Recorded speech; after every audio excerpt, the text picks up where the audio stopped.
Arnold et Willy, série culte des années 70 et 80 qui raconte l'histoire d'Arnold et de son grand frère adoptif Willy. Les deux garçons sont adoptés par Philip Drummond, un riche homme d'affaires veuf, après que leur mère, qui était la femme de ménage de ce dernier, ne décède. La série explore les différences culturelles et sociales entre les deux mondes auxquels les garçons sont confrontés en grandissant dans un environnement privilégié. La série aborde diverses questions sociales et familiales tout en fournissant des moments comiques. Malheureusement, après la fin de la série, les acteurs principaux ont eu beaucoup de problèmes personnels. Voyons ce que sont devenus les acteurs. Salut tout le monde et bienvenue sur la chaîne de Lexi Raconte. Alors avant de commencer, pour soutenir la chaîne, n'hésitez pas à liker, vous abonner et activer la cloche de notification. Allez, on y va!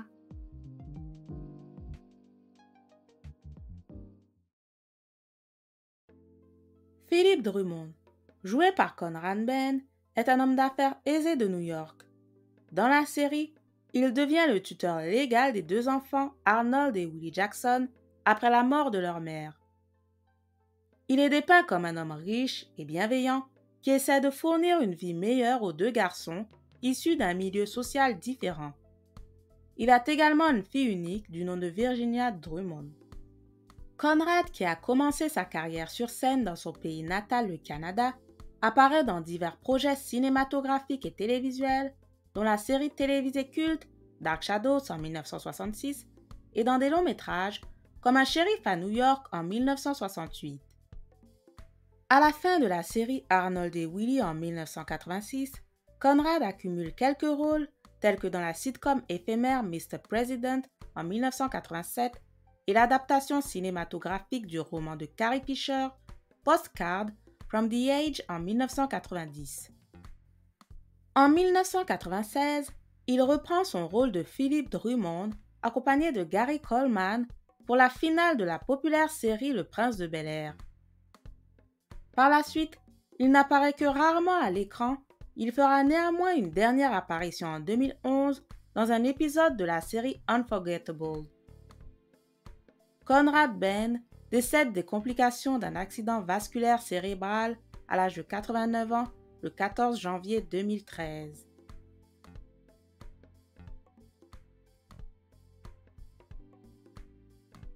Virginia, ou Kimberly Drummond dans la version originale, est la fille biologique de Philip Drummond, jouée par Dana Plato.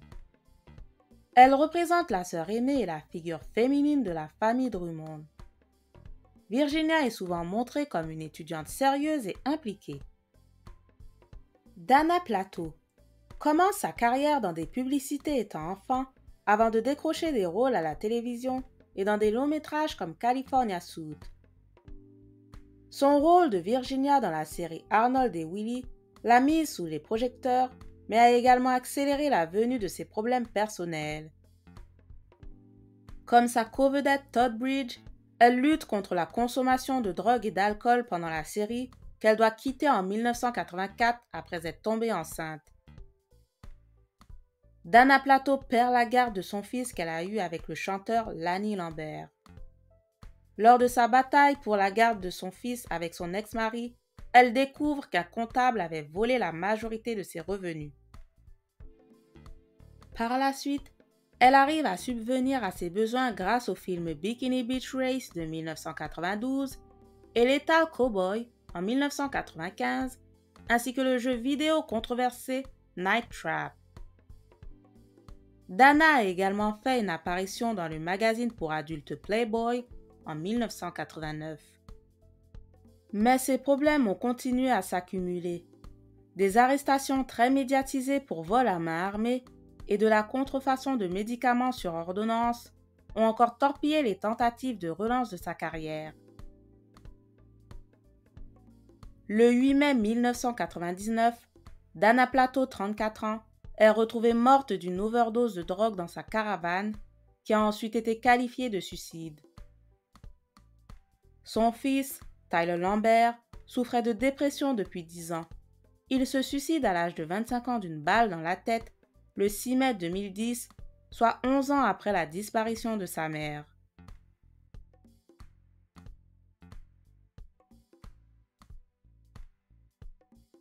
Arnold Jackson, rôle interprété par l'acteur Gary Coleman, est un jeune garçon afro-américain originaire de Harlem.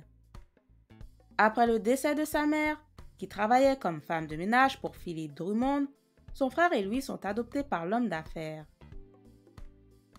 Arnold est un personnage espiègle et plein d'humour. Sa malice et son attitude désinvolte ajoutent une touche comique à la série, contribuant à son succès.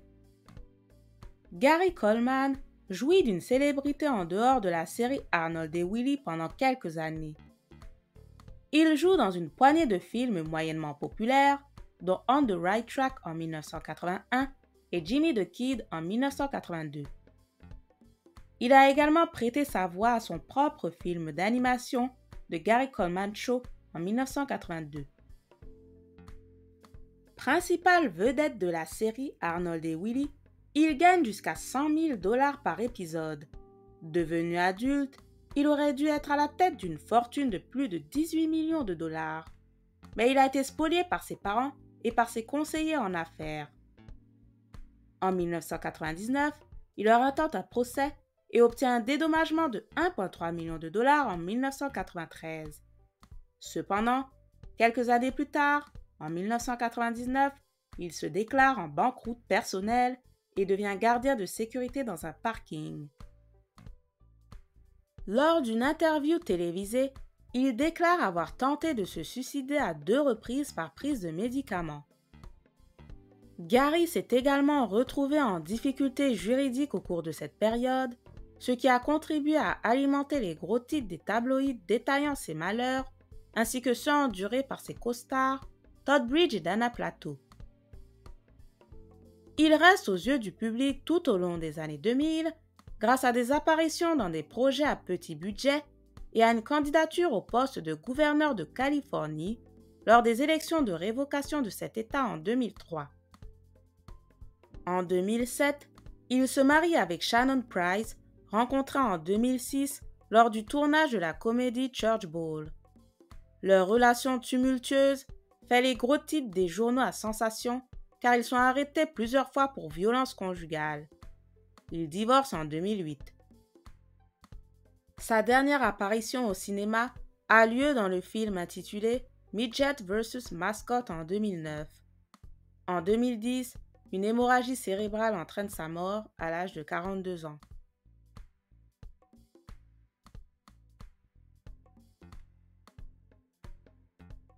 Willie Jackson, joué par l'acteur Todd Bridge, est le frère aîné d'Arnold Jackson. En tant que frère aîné, il assume souvent un rôle protecteur envers Arnold, bien que les deux aient une relation fraternelle taquine. Il est le seul survivant des 4 acteurs principaux de la série. Après la fin de la diffusion de la série, ruiné et sans emploi, Todd Bridge devient cocaïnomane. Selon lui, son comptable lui aurait volé tous ses revenus. Il commence à consommer et à vendre du crack et de la méthamphétamine, en partie pour oublier le fait d'avoir été agressé sexuellement par son agent lorsqu'il avait 10 ans. En 1989, à l'âge de 24 ans, Todd est accusé d'avoir tiré 8 fois sur un trafiquant de drogue, ce qui donne lieu à 2 procès. Le premier pour tentative de meurtre et le second pour une agression avec une arme à feu. En août 1990, il est acquitté des 2 crimes grâce à l'avocat Johnny Cochran qui deviendra célèbre pour son travail en faveur d'O.J. Simpson. Todd Bridge est devenu sobre en 1993 et est depuis resté devant les caméras à divers titres. Il a joué un rôle récurrent dans la série Everybody Hates Chris et est apparu dans de nombreuses compétitions de télé-réalité liées aux célébrités, notamment Skating with Celebrities et Hulk Hogan Celebrities Championship Wrestling. Todd Bridge se marie en 1998 avec Doris Smith qui est elle-même actrice. De cette union est né un fils et il avait également une fille d'une précédente relation. Après 14 ans de mariage, le couple se sépare d'un commun accord en mai 2012. En 2010, il publie son autobiographie Killing Willis où il raconte son enfer de la maltraitance, des abus sexuels, de la drogue et de plusieurs choses qui se sont passées dans sa vie.